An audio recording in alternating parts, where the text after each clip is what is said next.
Good day, Block 929 family. For those who don't know me, my name is Ted. I own a company called Gizmo Machines. With the company, we actually manufacture cement block machines. But on this channel, I also share information, more especially for our fellow diasporans who are aspiring to come to Africa. I share information that helps them to be able to start up their business in Africa. If it's your first time to actually visit this channel, please share the video, subscribe, and also don't forget to leave a comment. All right. Today, I just want to talk about continue with what I discussed about coming to Africa to start a business, more especially for diasporans. Africa itself has got enormous opportunities.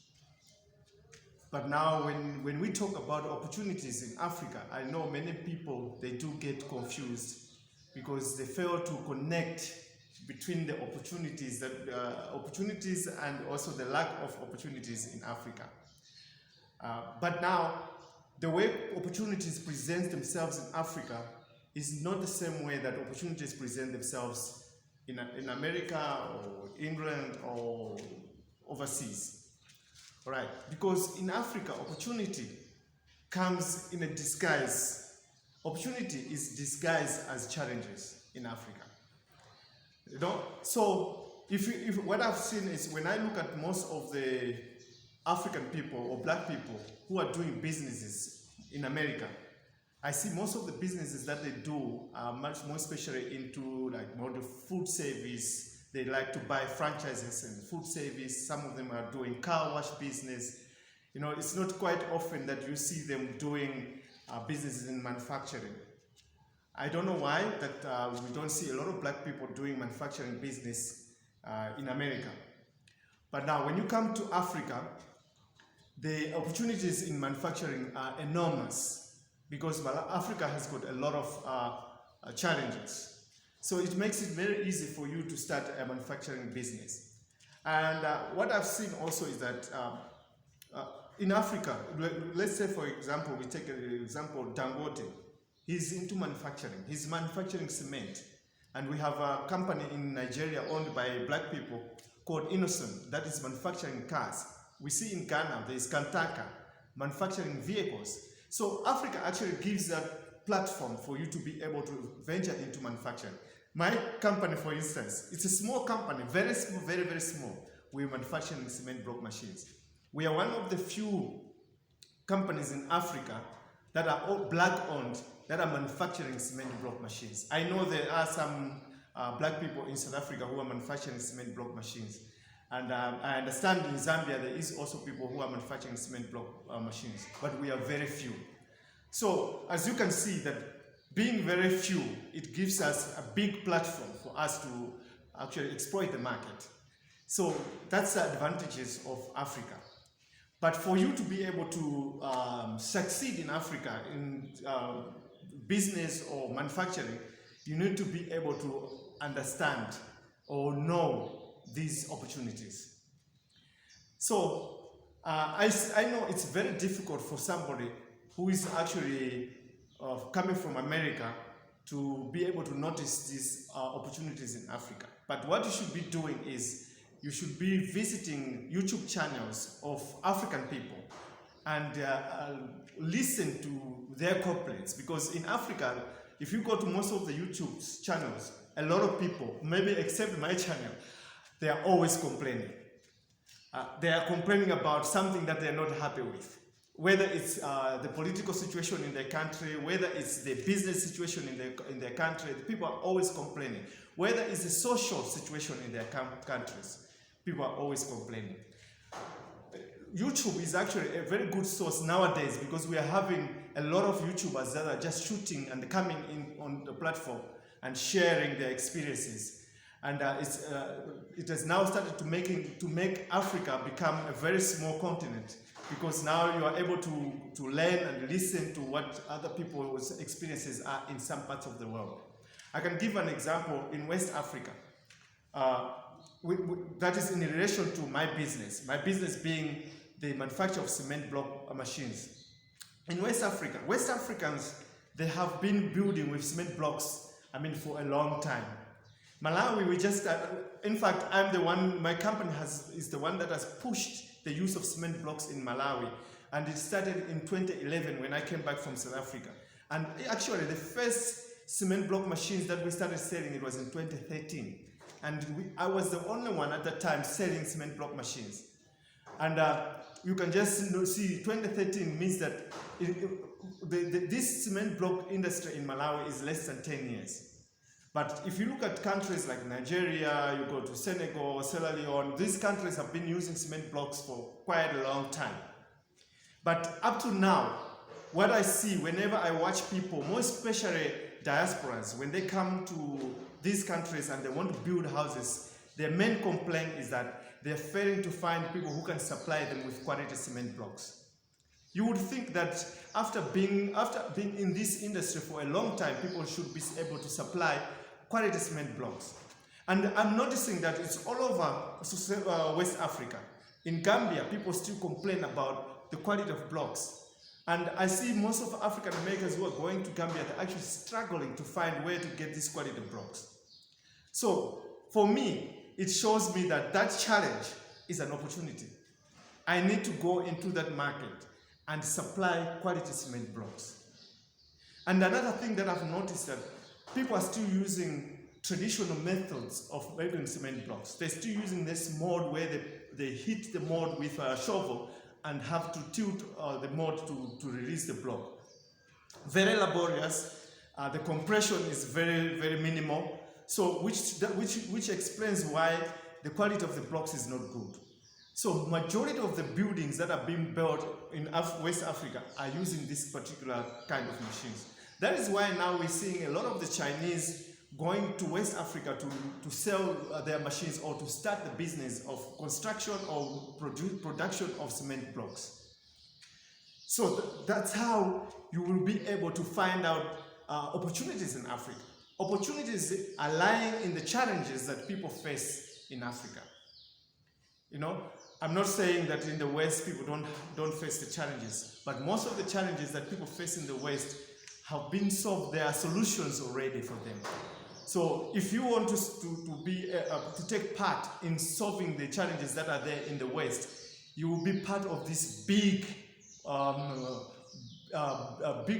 group of people who are trying to solve these challenges. But when you come to Africa, you may be one of the only person to offer this kind of solution. Another problem, the challenge that people face in Africa is water. Many people in the villages in Africa don't have the opportunity to have a tap at their homes so that they can access to water. Most of our governments in Africa are failing to bring water to the villages. So this is also a big challenge, and it's an opportunity.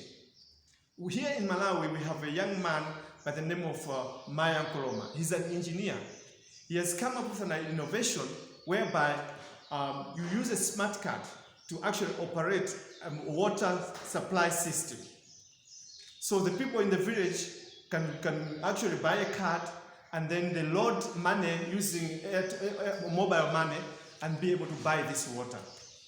So as an entrepreneur coming from America, you can link with this young man, go to these villages in Africa, drill boreholes, put water tanks and filtration system with the solar panels, and then add this gadget to this system, whereby the people in the village, using mobile money, they can be able to access this water.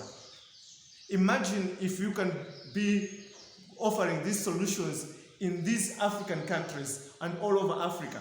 By the time you're doing the 15th country, how much money will you be making every month? So you see, we are facing these challenges, but there's nobody to offer solution to these challenges. But these challenges are opportunities. So why is it that many people in Africa or many black people, they fail to actually identify these opportunities? it all boils down to the way we think. We think all the time of why are we failing. We are focusing all our minds on our failures, finding reasons why we are failing. We are not focusing our mind on how can we succeed. Because once we start thinking to say, how can I be the solution to these challenges, then the answers just start coming up, because you'll be asking the right questions. And the right question is why? Why is it that people in Africa complain about water when there's a lot of water? Those are the questions that you should be asking. Why is it that people in Africa complain about energy when there's a lot of sunshine? Those countries in Europe, most of the countries in Europe are not using solar systems as a source of energy because they don't get enough sun. But in Africa, we get the most sun, but we still don't use that to our advantage. Our governments are still fighting to use hydro power, but we have a lot of sun. I see in South Africa they are busy with nuclear power. There's a lot of sun. So we're not taking advantage of the opportunities that we have in Africa. Why is it that in Africa, people always complain about hunger when they have got lots of water? Malawi has got Lake Malawi, which is a big body, a big mass of water. But the people alongside the lake, they are hungry. I remember one day when I went to visit somebody at the lake, in a village there at the lake. This man is a fisherman. He wakes up early in the morning every day to go and fish in the lake. I had known him because I gave him a lift from South Africa to come to Malawi, and he invited me to come to his home. He bought 4 engines for his boats. And when I went there, I found that he was just living on the edge of the lake. I asked him a question. I said to him, my friend, I want to know, when there is drought in Malawi, when we don't have enough rainfall, do you also suffer from hunger? He said, yes. And I could not believe. How can somebody be suffering from hunger when he is only living 100 meters from the freshwater body? It's unbelievable. And yet he can afford to buy 4 engines for his boats. An engine costs more than $1,000, but a water pump costs almost like $200, $300. He can easily afford to buy a pump and be able to draw water from the lake and feed his land and grow his crops. If you go to Malawi alongside the lake, you will not be finding anybody growing vegetables or growing any maize in terms of using irrigation. This is very interesting. And then many people, they want to blame other people to say that, okay, it is the colonizers that are actually making us not to be able to do to do farming or to grow our crops. But it's not true. It's just that the people are not thinking. We need to start thinking. So if you are planning to come to Africa, you need to come first, visit, and visit the African countries that you would like to start your business, go understand how the people live, and also find out what challenges they're facing, and try to be the solution to those challenges. There is a young man from America, JT, the bigger figure. This young man, I've been following him, and what I've noticed that he's a very positive minded person. This man is very passionate. He's passionate about what he does. And I saw, when I watched the videos when he was in America, he was trying his best to empower the youth, to start business. He's a very business-minded. He's got lots of ideas. I mean, he had this record company there, and also he was also having a movie business where he was doing movies. But he used to go in his areas to gather young people to encourage them to start businesses and sharing business ideas. And I could see how this guy was getting very frustrated. And now he's in Africa. And I promise you, amongst most of the YouTubers that I've seen coming from diaspora, JT, the bigger figure, is going to be one of the biggest and most successful African American who have repatriated to Africa. I say this because he has got the right attitude. He has got the right mentality. He has got the right mindset. When he came to Africa, the first thing that he did was to understand Africa. JT, the bigger figure, he sits with the people in the village. He understands what a village person in Africa thinks. He now has he's managing to penetrate the roots of Africa. You cannot easily succeed in Africa if you don't understand the roots of Africa. You need to go down to the roots. And that's exactly what JT, the bigger figure, is doing. He knows that in Africa, the young people have to respect the elders. He simply knows that. He knows that there are things that you cannot say or do in front of the elders. And this is a black American. And now he's expanding to Kenya. It won't be difficult to Kenya because Kenya is a much more modernized environment than Burkina Faso. Now, for him starting with Burkina Faso, from the grassroots, understand how it feels to be poor, and now he's moving to Kenya, and then he's in an environment that is almost similar to where he comes from. Can you imagine how he's going to excel? JT, the bigger figure, is going to surprise most of African Americans. He's going to be very, very successful. Just because he has got the right attitude. He has the right thinking. He knows that you need to understand things from the bottom, from the grassroots, before you can start going up on the top side, top level. Africa is a very easy place to live in. Africa is a very easy place to do business. More especially the most poorest countries in Africa. They're the best places that you should be going to do business because there's a lot of challenges. They are poor because they're facing a lot of challenges. So I just wanted to share this information with you, my diasporan friends. If you're looking into moving to Africa to start a business, I would say to you, you are in the right direction. But you need to do a lot of homework. You need to sit down and start thinking. Ask yourself why. One thing that you should always know is that you can do it. You can make it. Because in Africa, it's a place where things are possible. Everybody else is looking down to Africa because things are possible. All right. So if you have enjoyed this video, don't forget to subscribe, share it, and leave a comment. I'll continue sharing this because I remember somebody said to me, Ted, you need to stop, you need to concentrate on your business. You need to stop trying to educate people because African people don't want to be taught. African people don't want anybody to educate. They don't want to learn.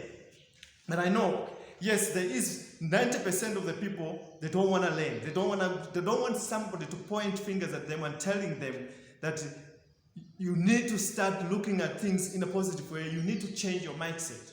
But I know that there is a small percentage, which is 10% or 3%, that are going to embrace what I'm sharing. And these are the people that I spend my time to assist. I would like to assist people who want to be assisted, people who are hungry for knowledge, to understand how can they come to Africa and manage to penetrate the system and be able to start a business and succeed, because you can succeed in Africa. There are people who are making a lot of millions here. We have billionaires here. We have Dangote, billionaire. Striving CEO, lots of money. People who are very, very rich, who are doing it. Innocent in Nigeria, manufacturing cars, the biggest manufacturing plant in Africa. If they can do it, so can you. You can also do it. And the other reason why I do share this is because this is how I market myself. This is how I sell myself. When I came back from South Africa, I started sharing information, the same similar information, teaching Malawians how to start a business. And I think many people were confused to say, what is Ted up to? Why is he sharing all this information? I started sharing the cement block business, how to start a cement block business, how to, I kept on how to build a house affordably, and people never understood.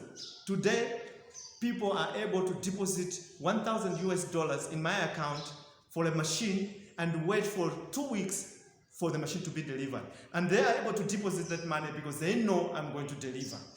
How do they know that I'm going to deliver? How many African people, how many Malawians are running a business and somebody can take 1,000 US dollars, 1 million kwacha, and deposit in their account? And that person is sure that he's going to get his machine. How many people can do that?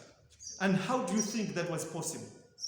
It's because of me standing here in front, sharing information, and people opening my heart and letting people to come in and understand who I am. This is one day going to be very advantageous to me, because one day I'm going to move to West Africa, start a business, I will already have a market.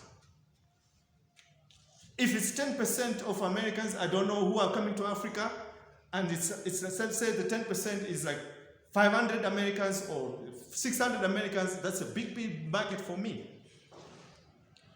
So this is why I do this. But I also want other people to get the opportunity to come to Africa and assist Africa to develop. So, thank you very much for watching this video. I really appreciate it. Thank you.